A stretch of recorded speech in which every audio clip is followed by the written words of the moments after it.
Assalamualaikum warahmatullahi wabarakatuh. Selamat malam semuanya. Kami dari kelompok 5 MA4072 Deep Learning akan melaporkan proyek akhir kami dengan topik klasifikasi teks untuk identifikasi berita palsu menggunakan algoritma Deep Learning pada dataset Lowfact. Anggota ini kelompoknya terdiri dari saya Mujib Prasetyo 101222063 dan juga rekan-rekan saya Deva Andra Palevi 101222065 dan juga Riki Prayoga 101122067.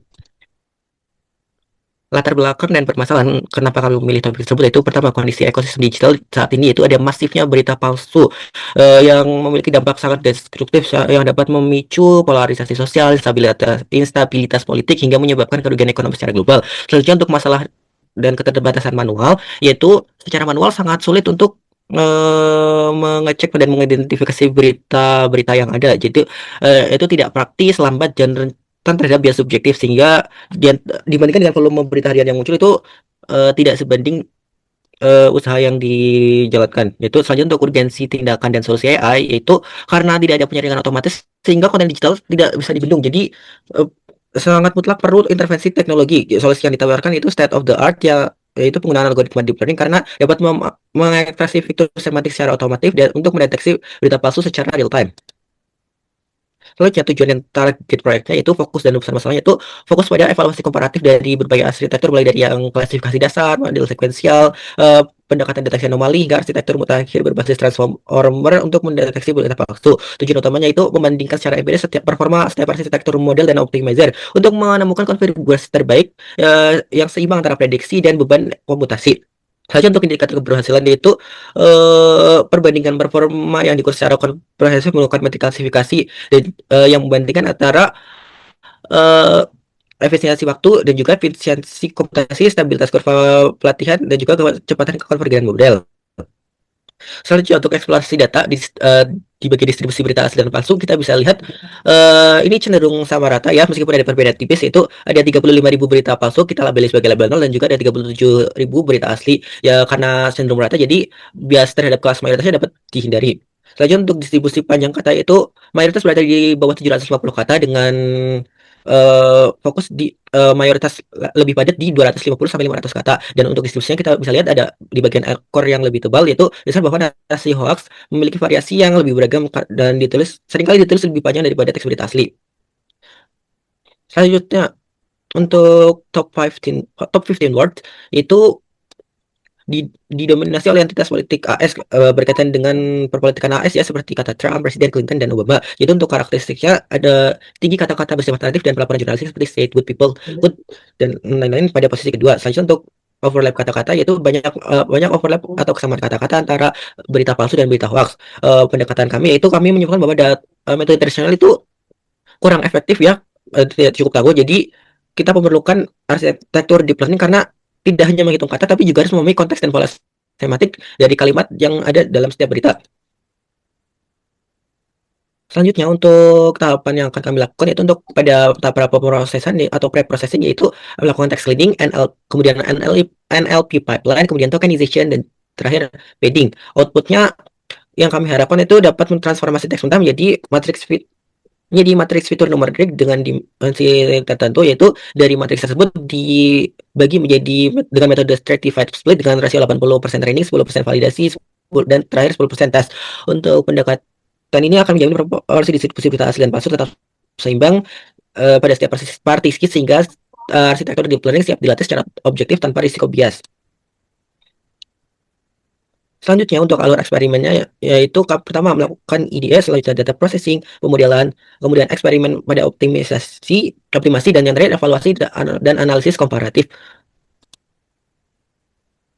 Untuk bagian selanjutnya akan dijelaskan oleh rekan saya, Rigi Prayoga, silakan.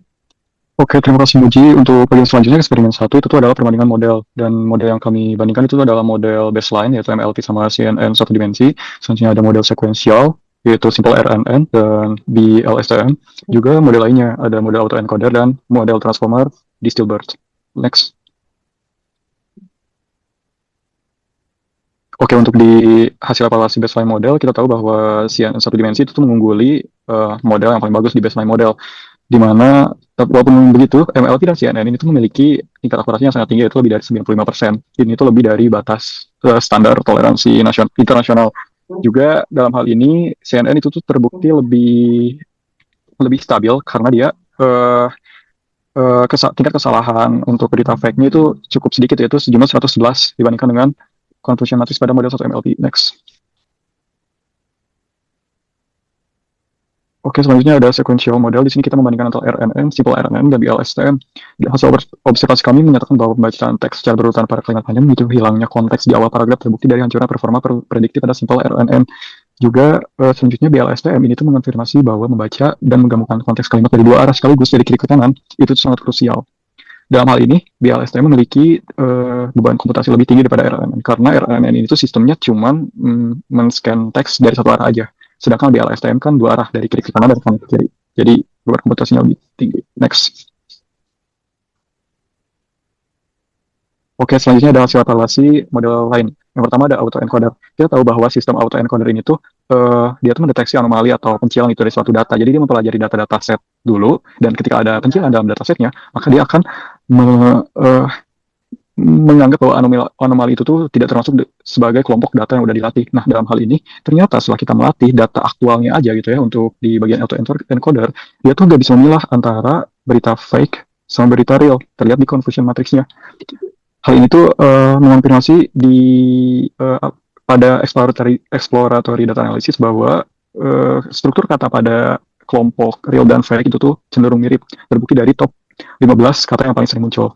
Oke, selanjutnya ada model Distilbert. Kita juga sempat melakukan pelatihan pada model transformer, yaitu Distilbert, di mana Distilbert ini tuh menjadi model yang paling bagus akurasinya, yaitu sekitar 98,sekian%.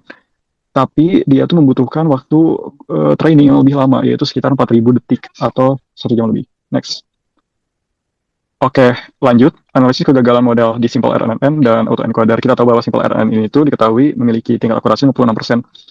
Dia tuh sebenarnya simple RNN ini tuh mengalami kekonvergensan yang lambat dan stabil akibat masalah vanishing gradient pada 300 time steps.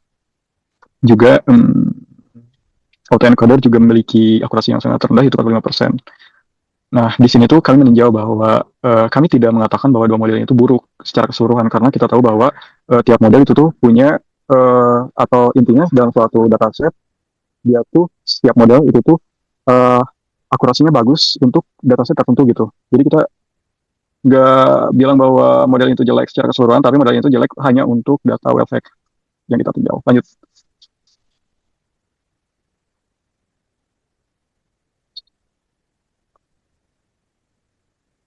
Lanjut, di sini tuh ada evaluasi komparatif, perbandingan metrik evaluasi model. Nah, sebenarnya kita lihat bahwa yang paling stabil itu tuh ada model Distilbert, karena tiap metrik itu tuh hampir sejajar gitu.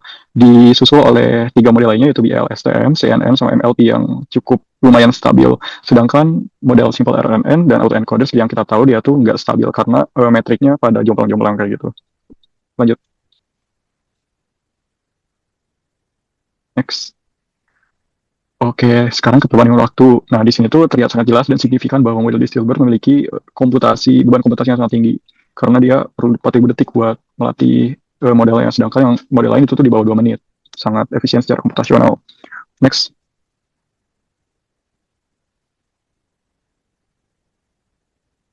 Dan ini tuh adalah tabel komparatif ya. Dan bisa dilihat bahwa yang paling tinggi itu tuh model Distilbert dengan akurasi 98%. Dan yang paling rendah itu tuh autoencoder dengan akurasi 45%. Next.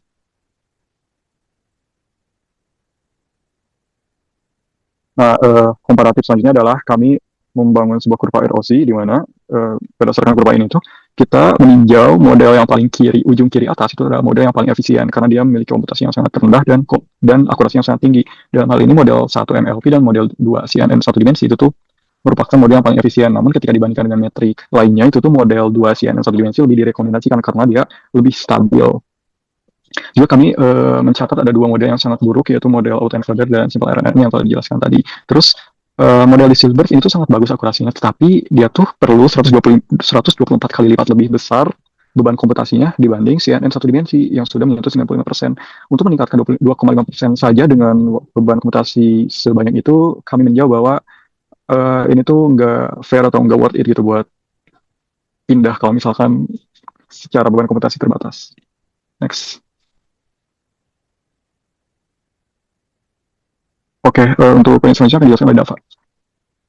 Segi, selanjutnya kita akan masuk ke bagian kedua dari percobaan ini, yaitu perbandingan optimizer. Setelah next.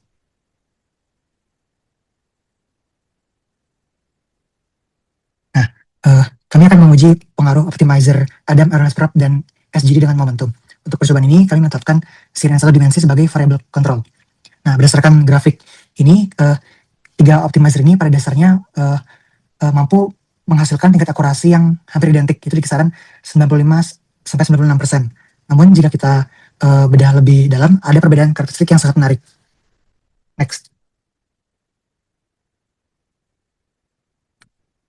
Baik, jadi perbedaan paling mencolok antara ketiga optimizer ini adalah kecepatan konvergenan dan efisiensi waktunya. Adam terbukti sebagai optimizer yang paling cepat dan efisien. Jadi titik loss terendah dan training itu selesai dalam waktu hanya 30,5 detik. Jadi RMS prop ini membutuhkan waktu 85,4 detik. Optimizer ini menunjukkan tingkat precision yang cukup tinggi khusus untuk deteksi hoax. Jadi prediksi atau label dari RMS prop ini sangat reliable. Sedangkan SGD meskipun pergerakan gradiennya lebih lambat dengan 55,7 detik, justru memberikan kestabilan metrik yang paling balanced. Jarak antara precision dan recall sangat rapat, sehingga SGD adalah optimizer yang paling adil dalam mengklasifikasikan kedua kelas. Next. Baik, kami juga menguji ketiga optimizer ini pada variable control yang berbeda, yaitu model transformer Distilbert. Hasilnya, karena Distilbert punya pre-trained weights yang sangat robust, maka perubahan optimizer ini nggak berdampak signifikan pada akurasi akhir. Semuanya konsisten di angka 98%. Next.